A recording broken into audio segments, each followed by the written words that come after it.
Carson Tate, welcome to Partnering Leadership. I'm thrilled to have you in this conversation with me. I am so glad to be here. Thank you.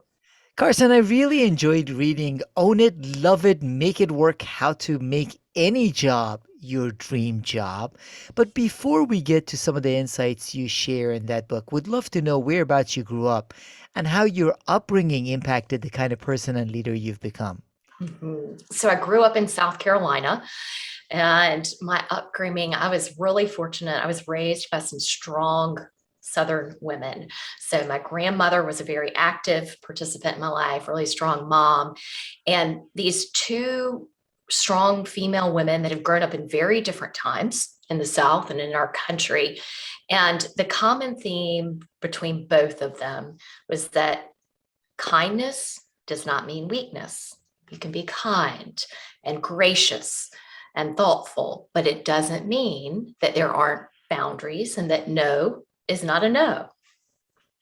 And growing up, it sounds like you were also pretty active in a lot of different things, including you are a big runner, Carson.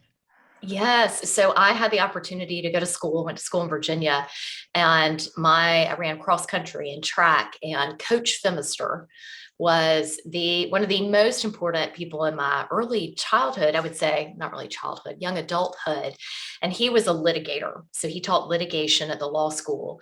And every run with him, and he would run with us, there was always woven into the run some like life lesson. You're going up the hill and you want to whine, and he's like, focus just in front of you, stay in the moment. We're going to finish strong. And one of the traditions that we had on my team, so each time one of us got married, we were great friends. Each time one of us got married, everybody would come to the wedding, and the day of the wedding, we'd go for a run.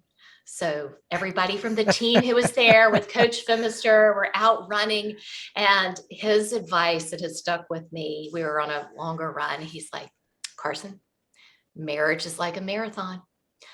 Don't go out too hard and too fast. Don't quit in the middle. 1 mile at a time. Yes, sir, Coach Femister. So we're running along on a hot fall day. Yeah, it's really interesting how some of those running experiences transfer to the work experience also. Now, in writing this book, Carson, one of the things I enjoyed is that you take a slightly different take than a lot of authors. And a lot of the conversations I have is about what leaders need to do to change the systems and structures within organizations. In this book, you also take the perspective that we control our own fulfillment in our jobs.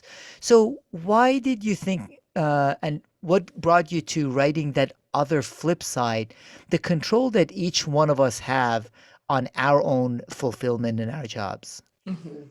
So there were two primary reasons. One, if you look historically at the engagement data, so employee engagement data from Gallup, then the percentage of engaged workers in the US has risen like less than 1%, maybe 1.2, 1 point. And so there's been so much, as you talk about on your podcast, other books, other leaders, on focusing on leaders and systems. And I think that's important. But if that were 100% of the solution, with the focus and the energy and the money that's been spent, we should see a rapid rise in engagement, which we're not seeing. The other piece of it was just the really clear aha that I had was, how can I expect, if you're my leader, for you to know what my engagement needs are? Well, let's think about some traditional pre-pandemic engagement. So we have a great break room, and we might have chocolate, but you don't love chocolate, or there's a ping pong table, obviously financial compensation. But what if that doesn't really motivate me or engage me? And so the aha was that it's a social contract, right? Based on social exchange theory, give and take. So I enter an organization, I'm bringing with my skills and capabilities in exchange for compensation. But in order to create a mutually beneficial win-win, I need to know what I need to do my best work. And my leaders need to know what that is in service of a mutually beneficial goal. And I wonder if that is a skill that we need to develop more of, because to a certain extent we've lost it. I have two girls, Carlson, and one of the things I see in their lives is they have been used to, and kids their age have been used to others advocating on their behalf. And some of the employers that I coach and work with, they have a frustration that some of their employees and team members are waiting for systems and structures to be changed. So, not to minimize the responsibility for those systems and structures, but we do need to take charge of our own careers. And I think that's a clear message that comes across in your writing in your book. Clear, absolutely. And that also it's a clear ownership, accountability, and a choice not to outsource your professional development, your career advancement, and your fulfillment at work to your leader or to your company. I love the quote you have at the very beginning. Ellen Latham, co-founder of Orange Theory, don't just wish for it, work for it. So if engagement is low, you have a responsibility for that. And you do provide a framework. The first step to it is own it, acknowledge who you are and what you need. How do you go about, as either an individual, producer in an organization, or leaders? I find it's very difficult to go on a journey of self discovery. How can you acknowledge who you are and go deeper into self discovery? So the first step around this acknowledgement piece that often has to be overcome is the roadblock around that we do need recognition. We do need validation. We do need appreciation. So the first step is actually to say, yes, I do need to be appreciated. And then the second step on the reflection piece, how do you identify what your recognition, your reward, your appreciation needs are? I typically tell team members, so if I'm coaching an employee, think about what you have done in the past and the type of feedback that you've gotten that felt very meaningful. So think about a project you were on where you felt validated and seen and affirmed for your contributions. What happened? Oh, well, my peers worked alongside me, or oh, my manager said thank you to me multiple times, or I got an email from the customer. Those are clues around what might be how you want to be affirmed. And if I'm a leader and want to know, I typically ask, tell me about your best day at work. What happened? Tell me about when you've received praise. What did it feel like? What did it look like? Very direct questions from the leader to the employee to understand. And the leader would do the same reflection exercise because they've been in situations in work and maybe outside of work where they've received feedback that's been very affirming. And I find you use the analogy that really resonated with me, with respect to almost even relationships. We are not good mind readers. We can't expect other people to read our minds and know exactly how we want that recognition. No, we can't. But we try to do it in so many areas of our life. We do it at work, we do it in our personal relationships, we do it with our kids. Why can't you just know? But it doesn't work. And it also puts you in a place where you're going to continuously be disappointed. Yeah, so with respect to this, it is difficult for many of us to have those conversations, even with people we are close to, let alone our managers and supervisors. So, how would you recommend people go about having the conversation around this is how I want to be recognized and appreciated at work? Mhm. So the easiest place to do it is when you link it to performance, to improving your performance. So let's say, for example, you're my leader and we're in a meeting together. And after the meeting, you just spontaneously say, Carson, your introduction was very crisp. I knew exactly what the three key points we're going to be talking about were. In that moment, thank you. I'm really trying to work on being more succinct and direct. That was very helpful for me. And if you could do that the next time we're together, that will help me to continue to elevate my performance. If you But the other piece, and I'm sure some of your listeners are like, yes, but my manager never spontaneously gives me feedback or says, good job. I hear you. And so if they don't, then we're still going to use the same strategy. We're going to connect it to performance, and we're going to proactively ask. So we just walked out of the meeting, and I would say, I'm really focused on developing my ability to be more succinct and direct at the beginning of presentation so people know my three main points. If you could please let me know when you hear that or when you don't hear that, be very helpful for my performance. And as soon as you hear that, if you could give me a thumbs up, really helpful. I've started the conversation. It's linked to performance, very low risk for either of us. Now, I wonder with the transition to what has been virtual work for many and will continue to be hybrid work, Carson, how has this need changed? And what do we need to do again to make sure we get the kind of feedback that we need to be able to own uh, the projects? Mm-hmm. So you have to ask for it.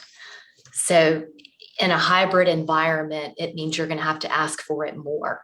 So what we've been coaching our clients to do is in your one-on-one with your manager, have a specific ask around feedback, something you're working on developing, something you submitted to them in writing, but it's very specific and you're very clear on the type of feedback that you want. By asking for it, we minimize that threat response. If I'm unsure what's going to happen, are they going to fire me, which is what I always thought when I worked in corporate. Oh no, can I give you some feedback? I'm like sweating. I'm like, I'm going to get fired. Oh, it's terrible. And the other thing in our hybrid environment is that we need to make sure you are very clear on what the work that you're doing. So we've been talking about being your own internal PR agent. Summarize a few key accomplishments that you're proud of in an email or quick recap to your manager, and make sure that they know so they can say great job. It's very difficult to affirm performance if you don't know what's happening.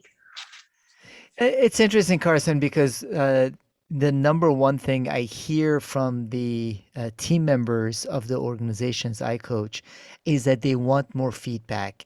And part of what you're emphasizing, and I want to underline, is that it's our responsibility to also solicit that feedback. It's not just my manager doesn't give me feedback, it's on your shoulders. Own it. Own it, ask for it. And if you link it to performance, it is a very, very low risk, mutually beneficial conversation. It's yours.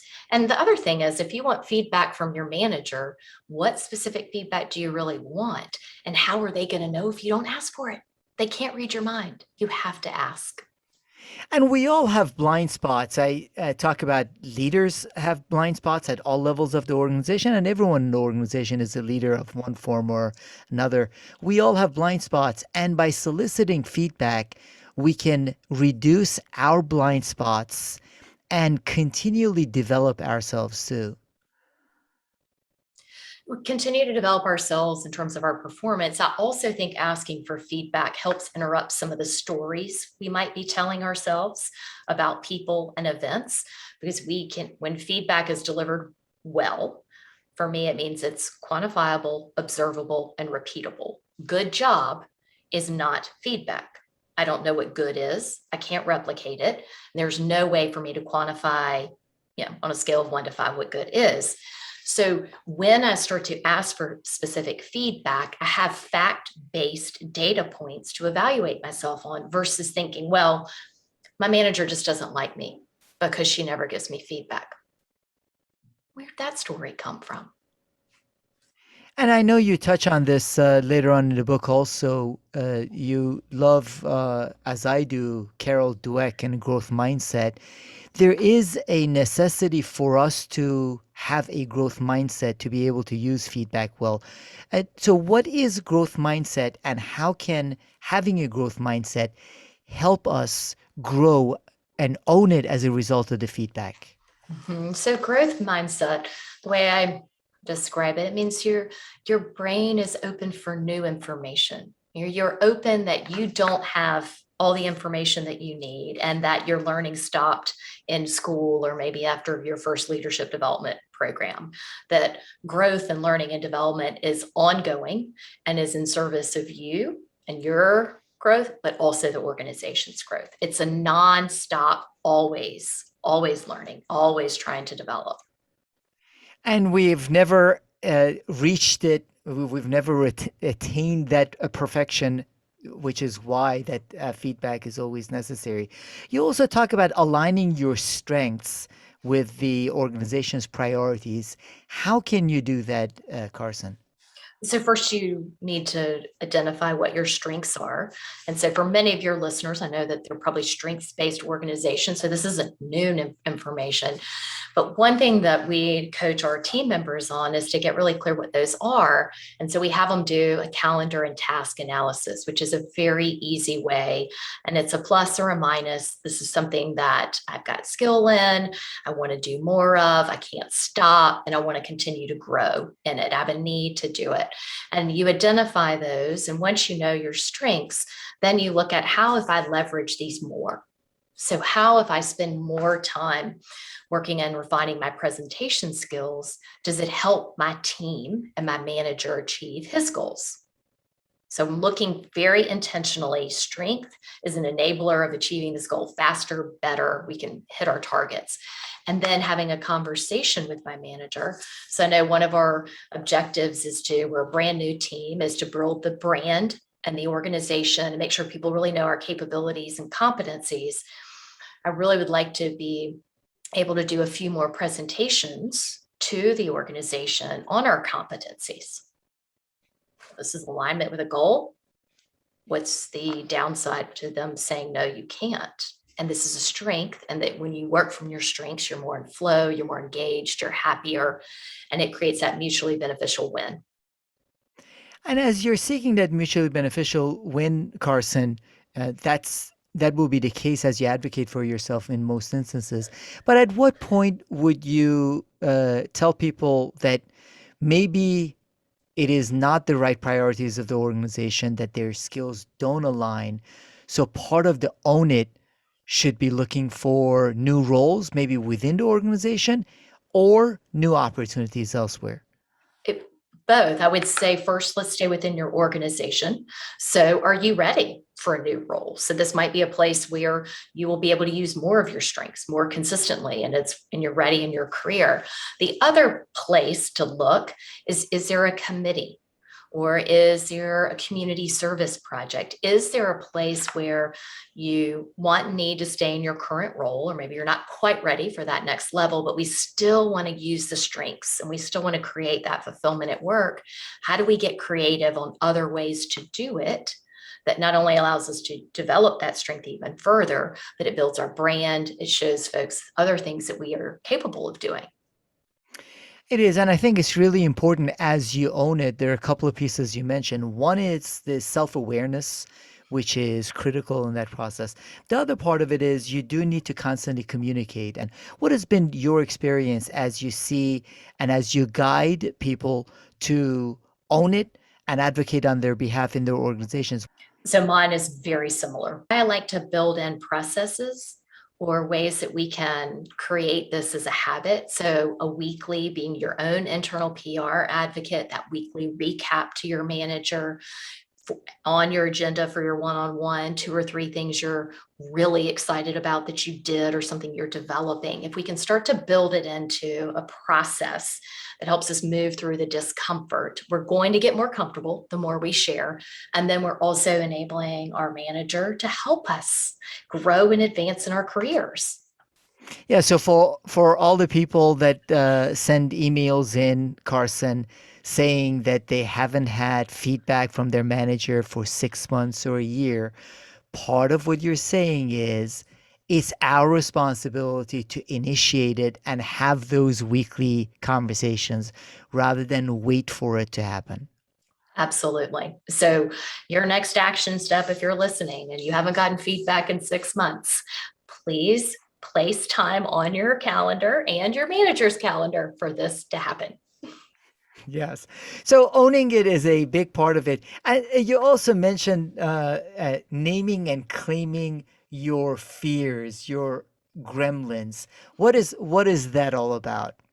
Yes, well, I'm dating myself here, but in the 80s, I, early I knew 80s. what you were talking about, but Carson, Okay, good. as I was reading the book, the fact that you had to explain what the gremlins were, I was like, oh boy. I know, because the Gremlins, it was a movie. I'll explain it because I bet you have a few listeners. You might in your demographic, you do have some listeners you might not know. But this was a movie, early '80s, and the movie was based on these. They were small and they looked like cute little fuzzy creatures with little ears. They were precious. However, if you got them wet, they turned into gremlins and they ate people, and it was very, very scary. Well, I saw it when I should probably not have. I was too young. And I was convinced that there were now gremlins, not the cute, fuzzy little gremlins, the mean gremlins living under my bed. And so for a week at least, my poor dad every night comes in because I'm screaming, Dad, Dad, turns on the lights, looks under the bed. Carson, there are no gremlins under your bed. And it's the same thing with our fears. I think about the fears in my head are like the gremlins, but the power of turning on the lights, which is naming and claiming your fears, means that we can look at them, see them for what they are. It doesn't, and really then start to bring our logic to it. Is this true? Is this real? What's the worst case that can happen? And start to take that ownership for them. And if you feel like, it's really hard for you to turn on the lights by yourself, I needed my dad, then find a trusted friend or a colleague. Or if you have a great relationship with a mentor, this is a great exercise for them to help you get really clear. Yes, this actually is a blind spot for you or an opportunity, or no, this isn't true in our organization or true in my experience of you or how you show up. And a lot of times those gremlins dictate what we end up doing and limit our thinking and our lives. By naming them and claiming them, we can take control over our own career paths. Absolutely. And when you choose not to, then you're stuck, right? And that's when I'm hoping that you've got a great mentor or colleague saying, is it worth it? Are you willing to stay stuck here and not own what's possible for you and what's possible for your career? And you referred to it at the very beginning, Carson, that Gallup has been surveying employee engagement, which went up slightly at the beginning of the pandemic and crisis because people felt the organization cared about them and the managers cared about them. But historically, it's been somewhere around 30% of people feeling that they are fully engaged at the workplace. It is an absolute shame if we are not getting that fulfillment. Owning it is a critical part of getting the fulfillment. Now, in addition to owning it, you talk about love it, rekindle passion and joy in your work. Can there be passion and joy at work, Carson? You can imagine how many times I've been asked that question. And the answer is the same. Yes, it is absolutely possible. And here's the secret sauce about this is that meaning, purpose, and joy is not one size fits all. It's yours. So it's uniquely defined by you. No one can define it for you. It's up to you, which means you have unbelievable opportunities in front of you to own and take control of what you want in terms of your career. So I love the way you put it, Carson. Meaning, purpose and joy is not a one size fits all. It is up to the individual. So, how can individuals go about finding their meaning, purpose, and joy in their work environment? Mm. So the first part that I take people through is to look at your work. So is it a paycheck? Is it a career? Or is it a calling? Now, this reflection is not about judgment. There's not a right or wrong. There's not a good or bad. And this isn't a shame game. And we're not going to should all over ourselves. We're just looking. So if your work is a paycheck to support your family, and that is the meaning behind it, great. That is good enough. If your work is about career and advancing to the next rung on the ladder, and that is what really lights you up, excellent, great. If it's a calling, then that means there's this a little bit deeper intrinsic in it. We typically think about, physicians or teachers or clergy members, but it doesn't have to be, where there's a connection to the work itself.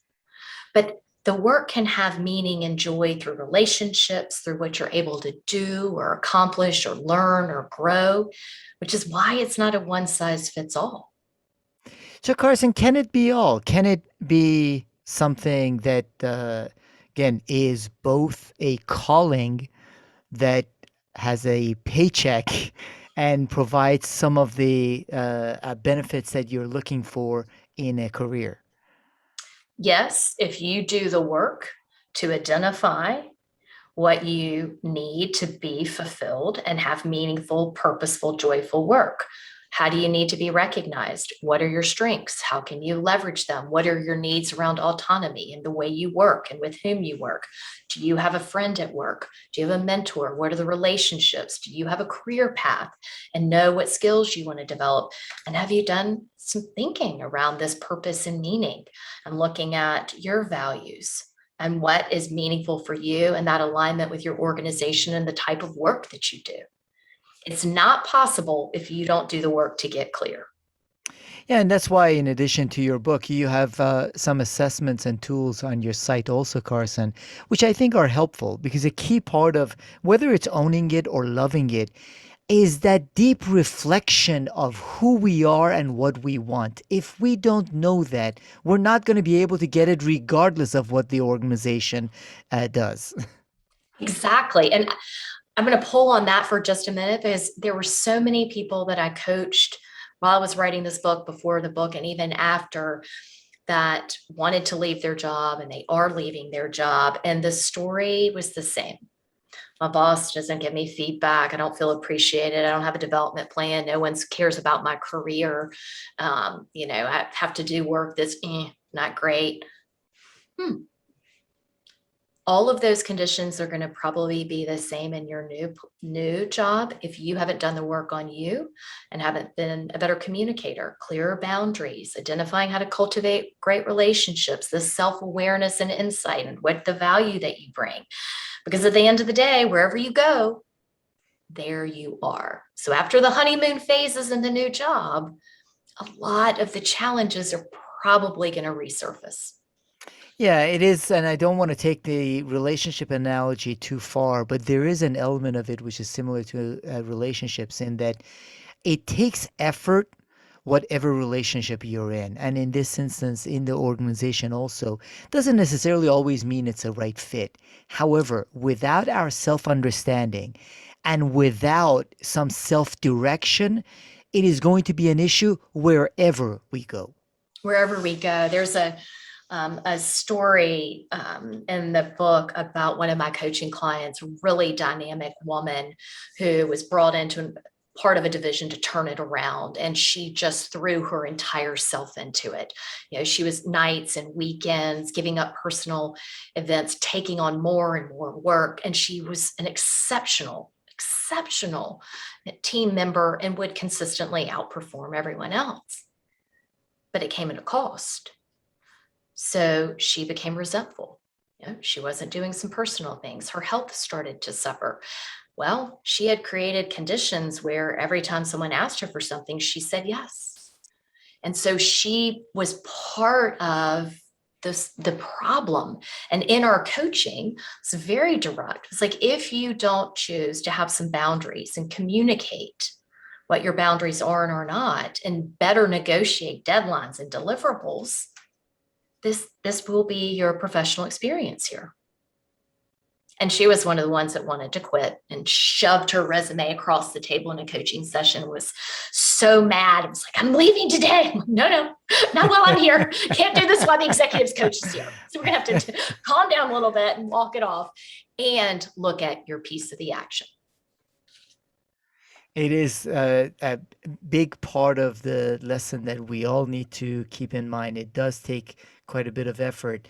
In addition, in the Love It, you talk about cultivating authentic relationships, which are really important. And again, I find harder in the virtual slash hybrid environment. How can we go about cultivating authentic relationships that are appropriate in the work environment? Mhm. So I'm sure you're familiar with the golden rule. So the golden rule, I distinctly remember in my little kindergarten class, what was it name? Miss Floyd was my 5-year-old kindergarten teacher, and she, treat others kindly. Carson, share your toy because you want her to share the toy in the kitchen. I loved playing in the kitchen. It was my favorite spot. And great, it worked really well in terms of community and empathy. But there's another rule that I learned when I was a little bit older, the platinum rule. And in our hybrid workplace, I've seen this become even more important.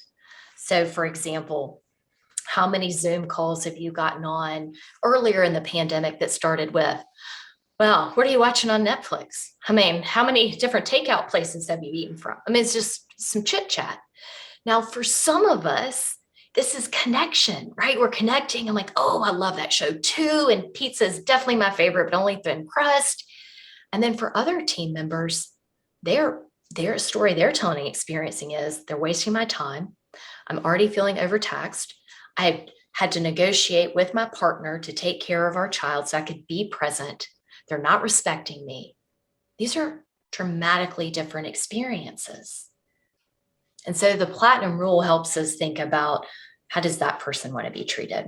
And so we use one of the frameworks that I developed in grad school and is in my first book. We call it the productivity style assessment or work style. And work style is how you think and process information. It's how you communicate.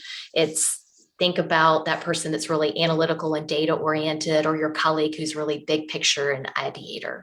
And so once you understand how they work, which is where the friction happens, like Carson's chatting me up for 20 minutes. I just want to get this done. I have things to do. Once you understand that friction and how your colleague wants to be treated, how they want you to communicate with them, it's much easier to relate and get the work done. And also make sure there aren't these unintended consequences and stories told about reasons why people are doing the things that they choose to do. And it brings a lot more joy to your work experience, also. I mean, again, there's been a lot of studies around those deeper relationships having an impact on whether it's employee engagement or satisfaction in the work environment.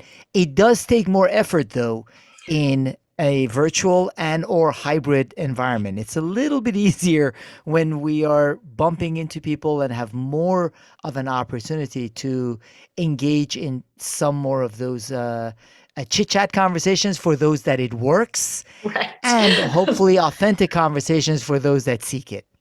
Yes, absolutely. And I think that there's a really interesting opportunity right now, though. So, anytime we're in the midst of massive change, it's an opportunity to get to know each other again. So, we can have a conversation. We're both working 2 days in the office, other days at home. Let's talk about the best ways for us to work together now. And then you've opened up the conversation and you can really be candid and direct about what's going to work and what's not going to work. And I would invite leaders to do the same things with their teams. Yeah, it's those conversations are going to be important, and as you said, it's a fresh start and an opportunity for a fresh start for a lot of reasons, including the fact that even for people that have been working with each other over the past few years, we have changed as individuals through this entire experience.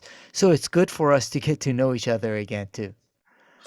And I have two questions that I would suggest anchor this conversation that you have with your colleague or your leaders, because most of your folks are leaders. What did you gain during the pandemic that you want to bring with you into our new workplace? And then what did you lose during the pandemic that we need to know about? And we might need to look at how can we recreate opportunities to massage that loss, know about it, or look for new ways to get that need met. What powerful questions, Carson. I saw a post earlier this week on LinkedIn, but someone that was talking about how water cooler conversations were useless. Let's not try to recreate water cooler conversations virtually. And part of his point was exactly to what you're saying, in that he was saying we can have deeper conversations that can help for the connection and the relationship building. And those two questions require some thought, require some vulnerability and authenticity, but do give us that opportunity to create a new relationship and new work environment. Mm-hmm. Which is so important. We're not going back. And I think the other opportunity is we have a really excellent opportunity to not just slide back into old cultural norms, old communication patterns that might not have really been serving us. This is really a great time to look at all your systems, communication, collaboration, how you're developing and growing your people, how you're getting the work done. Those productivity processes, those pieces and parts all need to be examined. And Carson, you also then say, make it work, make your job work for you. Design your job to find your meaning. Again, there's a lot of conversation about organizations and teams needing to give meaning to their employees. You're saying you are responsible to find your own meaning. Uh, how can we go about to find our meaning in our jobs? Yeah, so I'm going to answer with a story. So I hated my job. I was selling booth space, 10 by 10 booth space in an expo. My boss made Steve Carell look like a poster child for exemplary leadership. I was in a dusty, moldy old office building, gray cubicles. My manager would like come and hover over me while I was on the phone. I learned a whole new vocabulary that I'd never learned before. It was terrible. I mean, I hated everything about my job. And I knew that this wasn't sustainable. And so I called Coach Femister one late afternoon. I was like, oh my God, Coach, I hate my life. I hate my job. My boss sucks. Everything about this is terrible. And he asked me a really interesting question. He goes, so Carson, remember some of those races that we would run and the courses? It's like, yeah. He's like, could you change the course? He's like, could you pull out the hill that you never liked to mile to? Because you always whined about that. It's like, no. He's like, but what could you change in a race? It's like, thanks, coach, me, my effort, my breathing. He's like, right. He's like, so you can't change the course, but you can change you. What are you going to do about it? So I went back in the next day, Coach Femister in my ear, like, all right, the course is the course. You know, you've got the boss, you've got the moldy building. And so what I decided to do is, how can I get better? So first and foremost, how do I get better? So there was a colleague down the hall who was great. He was the number one sales guy. He wasn't getting cussed out on the phone and he was exceeding his numbers. So I asked if I could shadow him. Would he give me some coaching? He did. Went to my manager. It's like, here's what I'm working on. He stopped hovering in the cube as much. So that helped. But then I still had what's the purpose of this work? I just sell space. So I looked at my sales report and I realized that most of my folks that actually bought space were females. And most of these folks were new entrepreneurs. And what our expo provided for them was an opportunity at a very reasonable cost to launch their business, test a new product, really low risk. It's like, okay, that's meaningful. So if I didn't do my job, if I didn't exist and the company didn't exist, then we would not enable these women to start their own companies and help their families and build their business. I'm like, I can get behind that. So I didn't just make sales calls. No, I was an enabler of female entrepreneurship. That was the reframing that enabled me to excel ultimately and really find great deep joy in my work. And then when I met these women in person, which I got to do, it was extraordinary. Because you had an impact on them. What a beautiful story, Carson, because it shows that a lot of times when we talk about meaning, it's not something that the organization gives to the individuals. Not everyone works in a hospital saving lives. And sometimes even people working in a hospital don't derive meaning from what they are doing. Yeah. It's up to the individual to figure that out as you were able to do here. Mhm. I know this is a cognitive reframe, and now, of course, like every person, there were still days that were hard and days where I felt disconnected from the meaning and purpose, but I was very clear on the value and what that brought to the people that I was serving. And I think that gives us more satisfaction and more fulfillment, which is a big part of what you talk about. In owning it, loving it, making it work for ourselves, we control that outcome. And you provide a lot of great frameworks in the book and a lot of great tools on the website, the acceleration guide, the ability opportunities map that you have. So, a lot of tools that people can use in their self reflection on how they can love it and make it work for themselves. So, Carson, in addition to your book, I wonder if there are any leadership practices or resources you typically find yourself recommending to others as they aspire to become more effective and impactful in their own leadership journeys. Well, you're not going to be surprised about one of them. Feedback. I am clearly a very strong advocate for feedback. The more, the better, very specific and actionable. The other leadership practice that I advocate for our leaders and I find for myself is having space, brief pauses throughout the workday. So the stacked back to back meeting, double, triple booked, I don't find that that actually is an enabler of performance. One, it's very difficult to stay present. And two, where is that space and time for connection and reflection and creating linkages between what you're hearing? So I like for people to take breaks. I take breaks throughout my day, walking, breathing, meditating, just to make sure that I'm not working on autopilot. And the third leadership practice, believe in continuous and lifelong learning. That's the growth mindset. And so having my own personal leadership development plan and courses and goals and objectives, something that I do, my team is held accountable for doing, developing their own personal development plan. And we expect all of our clients to be thinking about it as well. Those are three great recommendations, Carson, and they require a lot of discipline. So, whether it's with respect to feedback, it requires the discipline to solicit it. It is hard. It is hard for us to find the time to give Yeah. feedback. It is therefore hard to solicit and make sure that others take the time and can give us feedback.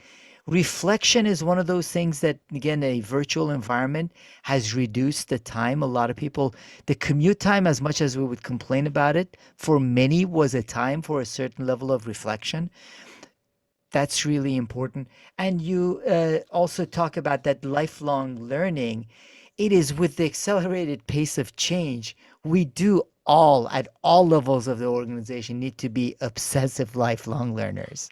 Mhm. Absolutely. And at times, I think that's where you can find a new spark, a new idea. Ah, there's another way I can be looking at this problem, or another insight, or a new relationship that I'm developing, all of which will contribute to your engagement and fulfillment.